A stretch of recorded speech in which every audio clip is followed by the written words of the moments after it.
Hey, good morning. This is Thomas from thomasyoungauthor.com. Today is August 3rd. It's 9:30 in the morning.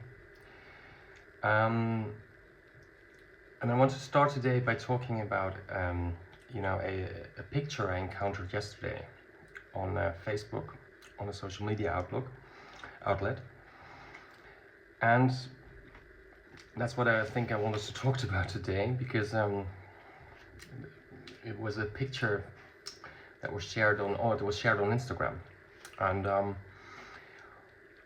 it was basically a guy wearing a top, with the, until like where you could see like the belly, and he was holding up a cardboard because he was at the World Pride event in Amsterdam.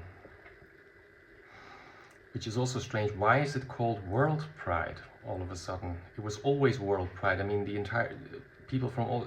I've lived in that city for 20 years. I mean, people always came over from all over the world. What makes it World Pride this time? Yes, but the organizers are all about marketing and PR, because we discussed that earlier.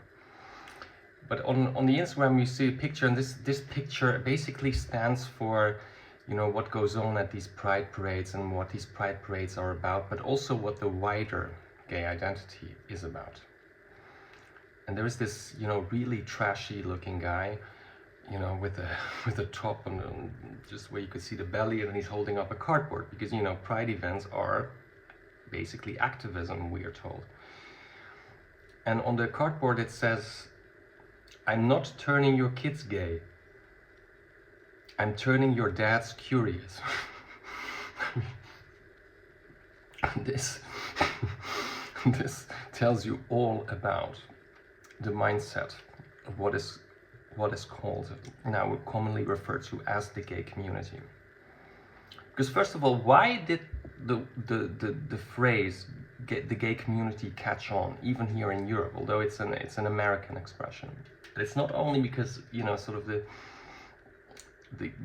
people love to use English terms, but it's also marketing and PR, because that's basically how a world that is basically organized like organized crime, and is organized crime in a way. That's what the gay community is. It's how it sells itself, and that cardboard tells you a lot about the mindset of these people. In the video from yesterday, or not from yesterday, but from the day before, so from Saturday, I posted this video from this podcast, Gay Over, Gray Young, and the way he speaks. So that gave you a little insight about how these people talk. And these are also all the subjects they talk about all day. I mean, that's what these people are all about. They basically only talk about sex when they speak. I mean, usually people like that are also not very educated and are proud of that fact. But that cardboard that says, "I'm not turning your kids gay, I'm turning your dads curious," what that says, I'm trying to link it in the notes. What does that tell us?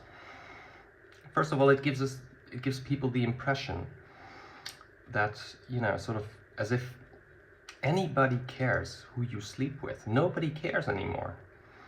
Not even the people they always think they care, because there was this supposed attack on the Berlin Pride, which was also really like suspicious and fishy, that they let this man out and everything else. But now they can blame it on the Muslims. The Muslims hate us, they hate gay people, they want to kill us. Which of course is nonsense.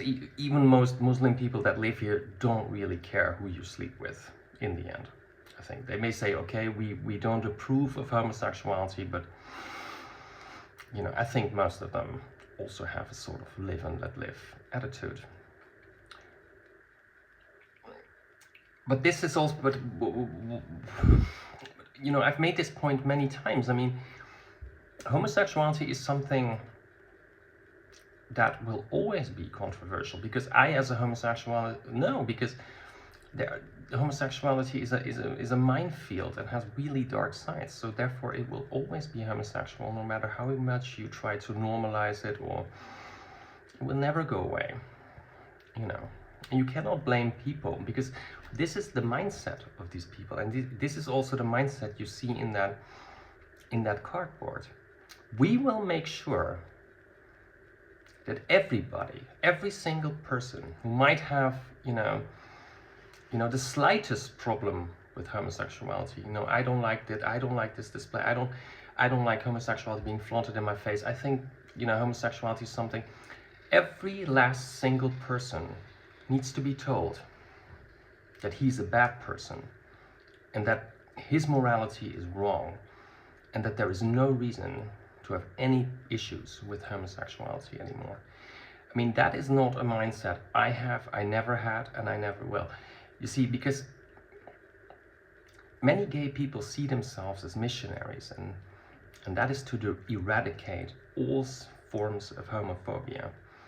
And I think that is wrong. And in that quote, you could see, nobody thinks, or almost nobody, that you trashy people are turning people gay. I don't think so. And also this comment, I'm turning your dads curious. You see, I made that point. Many people know that they experience same-sex attraction, and it's not that because they don't talk about it means that they're hiding it, or that they're hypocrites or anything else. No, because they see their sex life or their sexual attractions as something private, and that is not hypocrisy. You see, because when I talk to a lot of gay guys, they have a problem. I've spent time with them all my life. You see, the homosexuals are, if we believe, the statistic on this, and people who are homosexuals, which basically means people who are exclusively and persistently attracted to people of the same sex, that is about 5% of the population everywhere. And then these people have a problem with that, because they say, yeah, okay, we're 5%, and that means we're outnumbered by all the others. So they have this urge to turn everybody gay. No, everybody is deep down a homosexual. So everybody who experiences same-sex attraction is in the end a homosexual. Now, I never believed that. You can also see that in the when you look at a lot of the therapeutic stuff on homosexuality online. There are a lot of homosexuals who have the problem that they fall in love with what they call straight guys. And then I always wonder, why did that never happen to me or my friends or the people I surround? I never hear that. We never talked. Nobody ever said, oh, I fell in love with it. Why is that? Why do these people experience it and we don't? Because I think in the end, it is a matter of respect. If you constantly have crushes on what you call straight people, or want to have sex, or fall in love with them supposedly, that means you have no respect for them. You have exactly that mindset. We will turn everybody gay. Because they cannot, in their paranoid world, everybody is after them. And it is their mission to turn everybody gay. Now, I want to come back to the issue I talked about yesterday, about those two pigs, Thom and Berto, and what goes on in their, in their sex house in Sittard. What does that have to do with it? You see, because when I met Thom the first time, when he was walking behind me and displaying this really bad attitude toward me, what he was basically telling me was saying, Thomas, we will make you think you're better than us, but we will make you are just as trashy as we, and we will prove it. And for some people, even that means, oh, we will kill your boyfriend to show you what you really are. See? So this is not some kind of innocent mindset. Imagine, what people are like, doing that. And then you can say, well, Thomas, why do you always get so upset with these gay prides and these people? Why don't we let all the trashy people come out once a year for gay pride, and then people who think that their piggy sex life has to be turned into some kind of, you know, identity, let them do that. Why? What's your problem? You see, my problem is it is no longer only that one day. These things erupt in your face the entire year now, every day. I mean, I don't watch television, but if anytime you come across anything on TV, there are gay people there saying these stupid things. The pride flag is in schools. It is everywhere. It is, you know, yesterday I passed on my way to the gym, there is this rainbow crossing and everything. This ideology, because that's what it is. Part of the gay identity is a pseudo-religion, an ideology that basically says, for us, sex is at the center of our lives, and we're gonna turn all people, we're gonna prove that all people are just as trashy as we are, and we will make sure everybody will become that way. And that's why I get so upset. You know, it is not just on the gay pride anymore. It is throughout the year, everywhere you go, these things erupt in your face.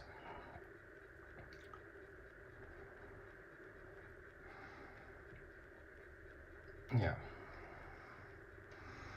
And that also got me thinking, you know, Thom and Berto, the people responsible for killing my boyfriend,